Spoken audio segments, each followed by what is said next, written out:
గారి చేతుల మీదుగా ఆవిష్కృతమైన ప్రపంచంలోనే అతిపెద్దదైన 125 విగ్రహ ప్రాంగణంలో ఈ రోజు ఒక జాతర వాతావరణంలో, ఒక పండుగ వాతావరణంలో కదిలి వచ్చిన మా అన్నదమ్ములకు, అక్క చెల్లెలందరికీ బాబాసాహెబ్ అంబేద్కర్ గారి జయంతి శుభాకాంక్షలు తెలియజేసుకుంటూ, ఆ మహానుభావుడు బోధించు, సమీకరించు, పోరాడు అనే నినాదం ఏదైతే ఇచ్చినాడో దాన్ని ఆలంబనగా చేసుకునే మనం తెలంగాణ రాష్ట్రాన్ని సాధించుకున్నాం.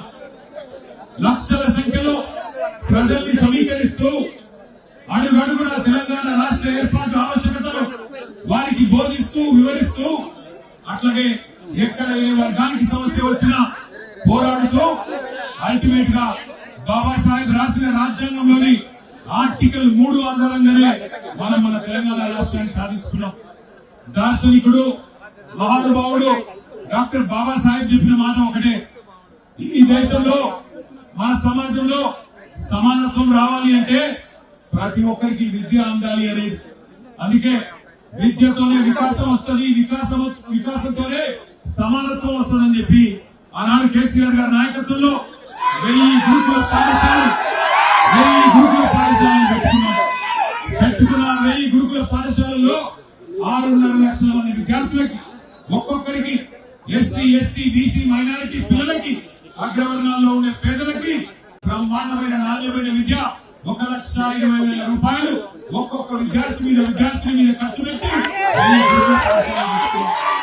ఎవరైనా తమ్ముడు కానీ చెల్లి కానీ మేము విదేశాలకు పోయి చదువుకుంటామంటే మీకు 20 లక్షల రూపాయలు డాక్టర్ బాబాసాహెబ్ పేరు మీద ఓవర్సీస్ స్కాలర్షిప్ పెట్టి 7,000 మంది విద్యార్థులకి విదేశాల్లో విద్యను అందించిన ప్రభుత్వం తెలంగాణ ప్రభుత్వం, కేసీఆర్ ప్రభుత్వం.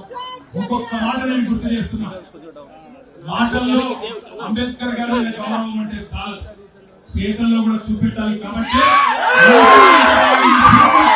ప్రపంచంలోనే అతి పెద్దదైన ఈ విగ్రహాన్ని ఏర్పాటు చేసి అన్నాడు అంబేద్కర్ గారి మానవుడు ప్రకాష్ అంబేద్కర్ గారిని పిలిచి దేశంలోని, రాష్ట్రంలోని అంబేద్కర్ అందరినీ ఆహ్వానించి, బహుజనవాదులందరినీ ఆహ్వానించి పెద్దలు కేసీఆర్ గారు ఆనాడు ఇక్కడ ఒక పండుగ వాతావరణంలో లక్షలాది మంది సమస్యల్లో ఇక్కడ అంబేద్కర్ గారి విగ్రహాన్ని ఆవిష్కరించారు.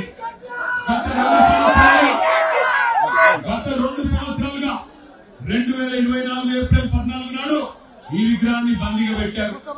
2025 ఏప్రిల్ 14 నాడు బందీగానే పెట్టినారు.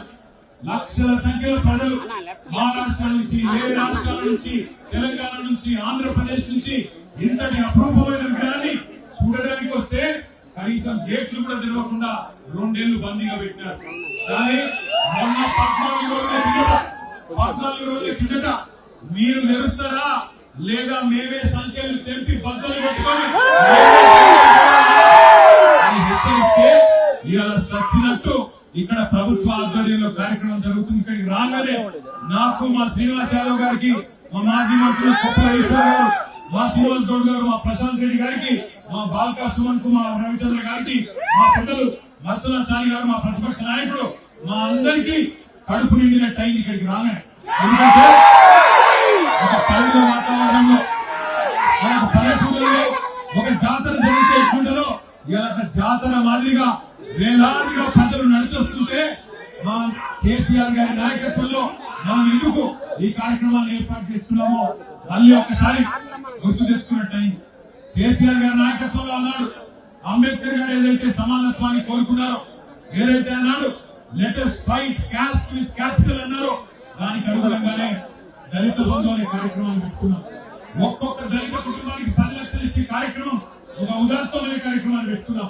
సరే, అందరికీ అందలేదు కరెక్టే, కానీ ఎక్కడో దగ్గర ప్రారంభం కావాలని చెప్పి మొదలు పెట్టినాం. పెడితే ఆనాడు ఇప్పుడున్న పాలకులు ఆ రోజు ప్రతిపక్షంలో ఉండి ఏం చెప్పారు, అంబేద్కర్ అభయహస్తం అనే పథకం చేస్తాము, దళిత బంధు కేసీఆర్ 10 లక్షలు ఇస్తున్నాడు, మేము 12 లక్షలు ఇస్తామని చెప్పి 2.5 ఏళ్ళు వచ్చినాయి. ఆ పైసలు 12 లక్షలు చేయాలి, 12 లక్షలు నాలుగు చేయాలి, 12 లక్షలు నాలుగు ఒకసారి చేయాలి. వచ్చినాయి అన్నప్పుడు 12 పైసలు వచ్చినాయా? ఆనాడు కేసీఆర్ గారు డాక్టర్ బాబాసాహెబ్ 125వ జయంతి సందర్భంగా ఈ విగ్రహం మాత్రమే కాదు, తెలంగాణ రాష్ట్రంలో కొత్తగా ఏర్పడ్డ ఈ రాష్ట్రంలో మనం కట్టుకునే సెక్రటేరియట్ కూడా బాబాసాహెబ్ పేరు పెట్టి ఆ బాబాసాహెబ్ స్ఫూర్తి ప్రతిరోజు అక్కడ కూర్చుని బాబాసాహెబ్ పేరు పెట్టి నేను అడుగుతా ఉన్నా, ఇక్కడికి వచ్చిన మా తమ్ముళ్ళని ఆ బాబాసాహెబ్ స్ఫూర్తితో పోరాడదాం వద్ద ఆలోచన చేయండి. 10వ తరగతి పాస్ అయితే 10,000 అన్నారు, 12వ తరగతి పాస్ అయితే 15,000 అన్నారు, డిగ్రీ పాస్ అయితే 25,000 అన్నారు, పీజీ చేస్తే 1,00,000 అన్నారు, పిహెచ్డి చేస్తే 5 లక్షలు అన్నారు. వచ్చినాయా? ఎస్సీ ఎస్టీ బీసీలకు ఇస్తామని చెప్పిన మాట వాస్తవం కాదా?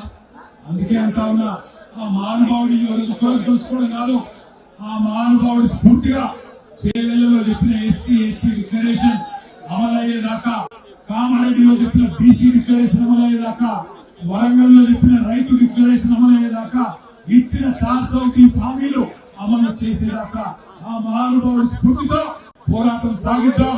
అంబేద్కర్ గారు చెప్పినట్టు బోధించు, సమీకరించు, పోరాడు అనే అంబేద్కర్ తత్వాన్ని ఇవాళ ఈ ప్రభుత్వ అధికారిక వేదిక నుంచి చెప్తున్నాం. ప్రభుత్వాన్ని వదిలిపెట్టం.